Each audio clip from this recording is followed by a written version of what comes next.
ST act को अगर आप देखें, इस तरह के जिस संविधान में ये कहा गया है कि सभी को बराबर सम्मान मिलना चाहिए, फिर किसी जात या समाज को कैसे कौन सा उसके लिए विशेष सुविधा होनी चाहिए? संविधान की खुद ऐसी तैसी करके आपने ST एक्ट लगाया। और ST एक्ट से के बाद से जैसा कि पूरे सुप्रीम कोर्ट तक लगाया कि ST एक्ट को कम करें, लेकिन यही भारतीय जनता पार्टी की है।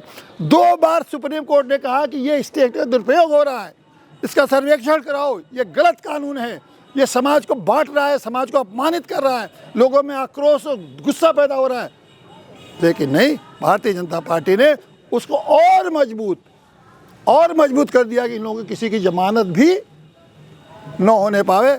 सुप्रीम कोर्ट के फैसले के बाद एक नया कानून लाए कि ST में और दुरुस्ता हो, तो ये ST एक्ट। और अब एक तीसरी बात आ गई कि अब बेटियों का भी सम्मान भारतीय जनता पार्टी की नज़र में कुछ नहीं है। नहीं तो कोई ऐसी हिम्मत कर सकता है कि आपकी बेटी से कहे कि बेटी, आपकी बेटी हमसे संबंध बनावे, और उसके बाद भी उस आदमी के खिलाफ रासुका नहीं लगा, उस आदमी के खिलाफ सख्त कार्रवाई नहीं हुई, आज भी वो केवल सस्पेंडेड नौकरी ठाट से कर रहा है। ये आप कल्पना कर सकते हैं, ये पूरे ब्राह्मण समुदाय पर कितना बड़ा आज तक आघात है।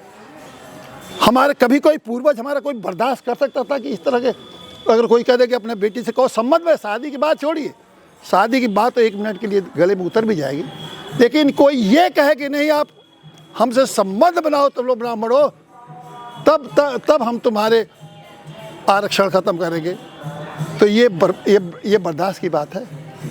और जब बर्दाश्त की बात है, फिर भी आप भारतीय जनता पार्टी के साथ